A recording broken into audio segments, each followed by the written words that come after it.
नमस्कार, जय हिंद। सीएसपी में आप सबका स्वागत है। आप लोग उम्मीद करते हैं कि अच्छे हैं और सबके लिए एक अच्छा न्यूज़ भी है। अब ये न्यूज़ क्या है जिस पे बात करते हैं कि स्वास्थ्य विभाग से है।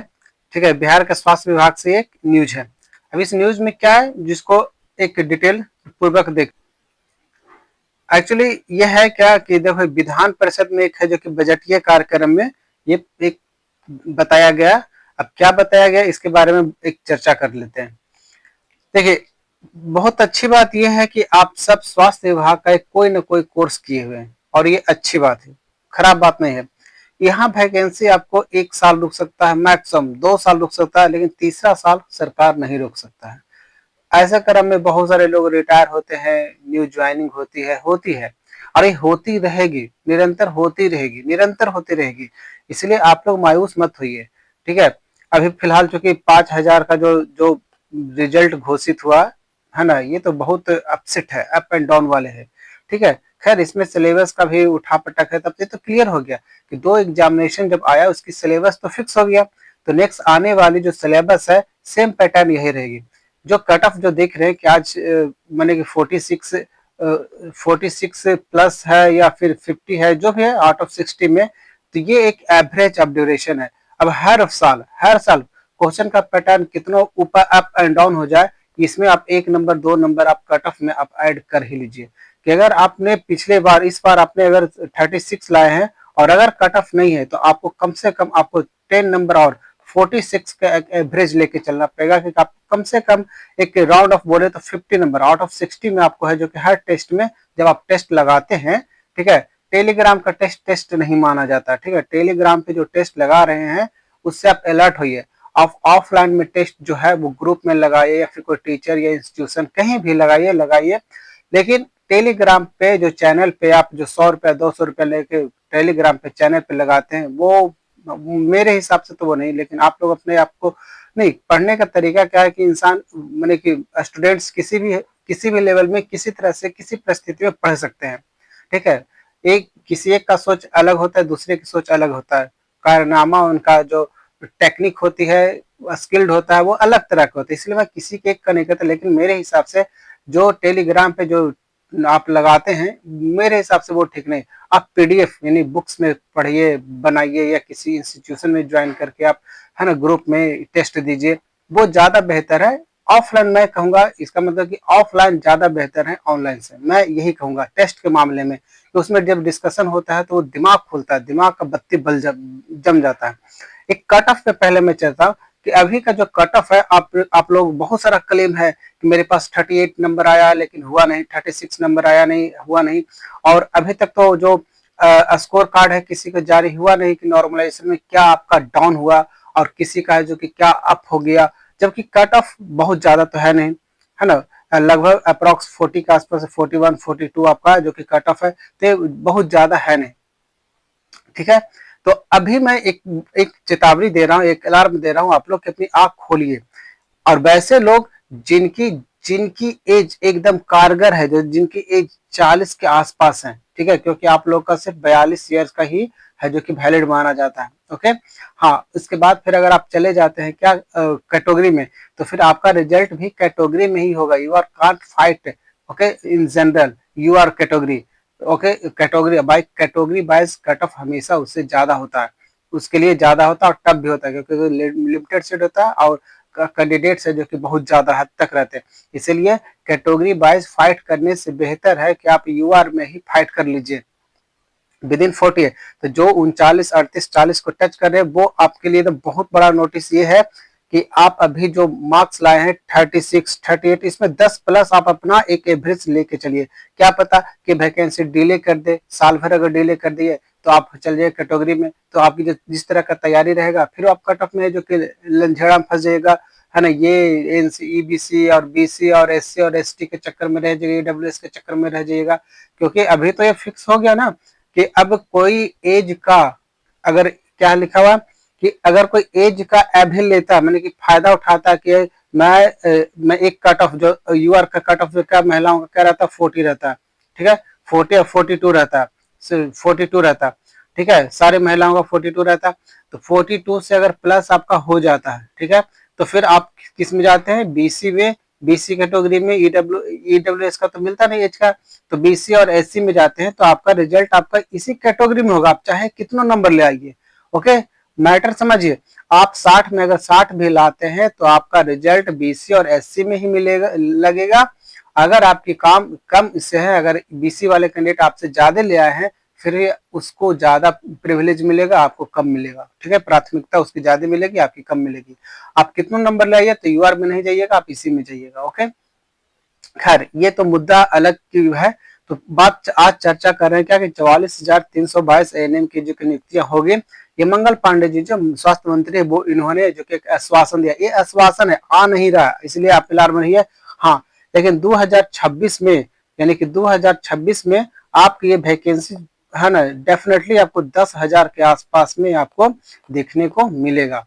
ओके, एएनएम का, एएनएम का अब ये जो भी रहेगा ये परमानेंट रहेगा, ये कॉन्ट्रैक्ट ही देगा। ये डिपार्टमेंट पे डिपेंड करता है कि और मैंने कि रेगुलर बेसिस पे रहेगा, ये कॉन्ट्रैक्ट ही देगा। अगर अभी भी बात चल रहा है क्या कि जो इसके 4 साल पहले यानी कि 2022 के टाइम में जो वैकेंसी आई थी, अभी उसकी जब तक क्लियर नहीं होगा, ये वैकेंसी आपको परमानेंट वाले नहीं आएंगे। जो कि 5,006 ये कॉन्ट्रैक्ट बेसिस है, तो इसकी है जो कि क्लियरेशन जल्दी हो रहा है, क्योंकि इसका वेरिफिकेशन भी हो चुका है। अब तो इसका लगभग फरवरी लास्ट, हाँ फरवरी लास्ट या मिड ऑफ मार्च में इसका ज्वाइनिंग फिक्स है, यानी कि 15 मार्च के पहले आप इन सबका जो कि ज्वाइनिंग फिक्स हो जाएगा, तय है। तो आपका जो न्यू वैकेंसी आएगा मार्च खत्म हो जाएगा, अप्रैल नहीं, आपको मई, मई लास्ट मई या 1 जून है ना, यानी मान के चलिए 15 मई, 15 मई से लेके आपको 15 जून तक ये आपको ये गेटवे मिल जाएगा ऑनलाइन फॉर्म भरने का एएनएम का। एएनएम का ये चीज ये आ जाएगा जून तक के आपको आ जाएगा। और वही जुलाई अगस्त सितंबर तक के आपका एग्जामिनेशन हो जाएगा 2 महीना के बाद, और फिर से वही कट ऑफ फिर स्टार्ट हो जाएगा। तो ये सब चक्कर में मत फंसिए। अब बात करते हैं इसके अंदर में क्या चीज दिया हुआ, तो मोटा मोटी यही दिया हुआ कि देखो अभी ये प्लानिंग कर रहा है कि 44,321 जो कि बहालियां आएगी। इसमें से कह रहा है कि 5,006 जो कंटिन्यू चल रहा है वो आप सब देख रहे हैं। इसमें से क्या कर रहा है कि पिछले से देखिए चालू बीते, चालू का मतलब क्या होता है कि 2025, ठीक है, एक 2025 अप्रैल 1 अप्रैल से 2026 यानी कि 31 मार्च ये होता है वित्तीय वर्ष। ठीक है, 2026 का जो कि ये वित्तीय वर्ष हो गया। तो इतना में है जो कि आपका 7,468 नियुक्तियां हो चुकी है। इसमें कहने का मतलब है कि अच्छा ही आप अभी जबकि बहाली कितना आया 5,006, ओके, तो 5,006 जबकि यहाँ पर क्या करा 7,468, और बाकी बहालियां कैसे आई, तो ये कॉन्ट्रैक्ट बेसिस पे आई, और ज्यादा को जो कॉन्ट्रैक्ट बेसिस आई वो कैसे कंपनी की बेस पे आई। ठीक है, तो कंपनी की बेस पे, ऐसा नहीं कि कंपनी की बेस पे नियुक्तियां नहीं चलती रहती, आप सबको भले नहीं मालूम हो, लेकिन अभी बिपाडा में चल रहा है ना, जो बिपाडा वो कार्यक्रम है जहाँ लोग बीपीएससी के ट्रेनिंग लोग करते हैं, जिसे बीपीएससी जैसे पास करते हैं तो बिपाडा में ही जाके वो ट्रेनिंग करते हैं। तो वहां पर एएनएम और जीएनएम की बहालियां चल रही है। वैसे ही बहालियां होते रहती है छुट पे ANM PMCH sorry NMCH PMCH में ऐसे ऐसे कॉन्ट्रैक्ट बेसिस पे बहालियां होते रहती है। और जो छोटे छोटे बेड होते हैं जैसे 10 बेड होते हैं, हर गली मोहल्ला में 10 बेड का जो कि हॉस्पिटल खुल चुका है, गवर्नमेंट ही खुला है, तो वहां पर है जो कि कॉन्ट्रैक्ट बेसिस पे 3 गो 4 गो 5 गो ऐसे कर करके ये बहालियां पहुंच जाती है। कोई अपने राज्य वाले जिला होते हैं वहां पर अपने बेसिस पे कॉन्ट्रैक्ट बेसिस पे वहां पर बहालियां होते रहती है, 5 को 10 को इस तरह का बहालियां होते रहती है। ठीक है, तो इसी तरह से इसकी आंकड़ा इतना बढ़ गया।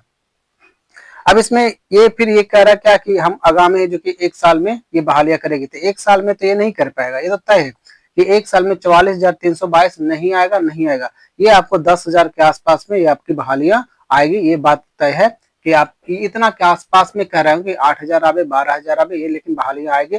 और आप बहुत अच्छे के, हाँ इसमें और क्या एक्सरे टेक्नीशियन है ना, ये सब मिला जुला के इतनी बहालियां आएगी, सिर्फ एएनएम का ही नहीं आएगा। ये सब ऐसे ये लोग को तो ये हुआ बस बनाना काम है, पर बहालियां आएगी, आप लोग इसकी रेडी करते रहिए, आप छोड़ मत दीजिए इसकी। आप मैंने कि जो तैयारी कर रहे हैं, सेट प्रैक्टिस कर रहे हैं या फिर पढ़ाई कर रहे हैं, वो कंटिन्यू करते रहिए। जो आप पिछले साल पीडीएफ जो पढ़े हैं, जैसे पढ़े उन चीजों को रिवीजन मारते रहिए।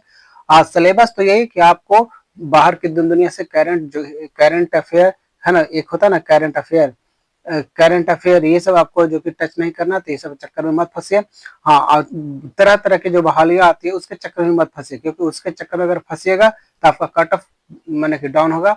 और फिर आपका जो कि आपका पर्सनल, आपका मैं बता रहा हूँ कि आपका जो स्कोरिंग मार्क होगा वो कम होगा और बाकी लोग का जो कि ज्यादा, इसीलिए सब चक्कर में मत फंसिए। आप जिसकी तैयारी कर रहे हैं वैसे करते रहे, लेकिन साल भर में 2 साल में आपको तो आएगा ही आएगा बहाली, ठीक है। तो अब इसमें क्या लिखा हुआ, कुछ नहीं, कि 400 बेड का ये इनॉग्रेशन हो रहा है यहाँ पे है ना, होते जा रहा है। अब यहाँ पर एक कुछ शिक्षक की बहालियों के बारे में कुछ बताया गया है कि 935 जो कि एसडीओ पोस्ट के है ना, पंचायत लेवल पे जो शिक्षा सहायक विकास पदाधिकारी के बहाली के रूप में सृजन किया गया, मतलब कि बनाया गया एक नया, जो जितने लोग पहले था तो था ही, उसके अलावे 935 सीट को जो कि और बनाया गया। तो इसकी बहाली है जो कि 2026 में, 2027 में या 2026 के लास्ट में बीपीएससी जगहों पे ये देखने को मिलेगा, या तो बीएसएससी में देखने को मिलेगा या बीपीएससी में ये जोड़ के आएगा, ठीक है। तो इसमें कोई नया चीज है नहीं। तो बस आप लोग बस इतना ही ध्यान दीजिए कि जो आपकी प्रैक्टिस है, अब जहां भी पढ़ रहे हैं, ये मैं नहीं कह रहा हूँ कि मेरे साथ ही पढ़िए, अब जहां भी पढ़ रहे हैं पढ़ते रहिए, आप अपनी डिसकंटिन्यू नहीं हुई, जहां डिसकंटिन्यू हुए तो आपका कट ऑफ स्कोर नीचे होगा और बाकी लोग का अप होगा। तो जो भी मेरे से जुड़े हुए हैं, जो नए हैं, वीडियो को अगर अच्छा लगता हो तो लाइक और शेयर करिए, और नए हैं तो सब्सक्राइब करिए चैनल को, ठीक है। बस मेरे कहने का मतलब यही है कि 2026 में आपको 10,000 बहालियां आपको जून तक के आपको मई जून तक के आपको मिलने को दिखने को मिल जाएगा। इसीलिए आपके अभी पास आपके इधर 4 महीना प्लस 2 महीना एग्जामिनेशन में, आपके पास 6 महीना मोटा मोटी है। तो भाई सिलेबस आपका फिक्स हो गया, सिलेबस आपकी चेंज होने वाली है नहीं।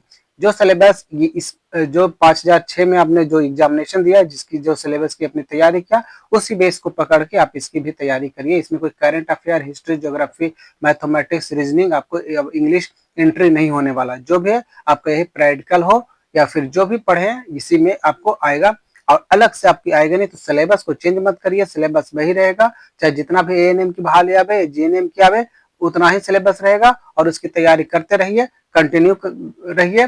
प्रैक्टिस, सेट प्रैक्टिस जरूरी है। अब पढ़ क्या रहे हैं नहीं पढ़ रहे वो उससे नहीं, लेकिन जो सेट मारने की जो प्रक्रिया है वो जरूर करिए।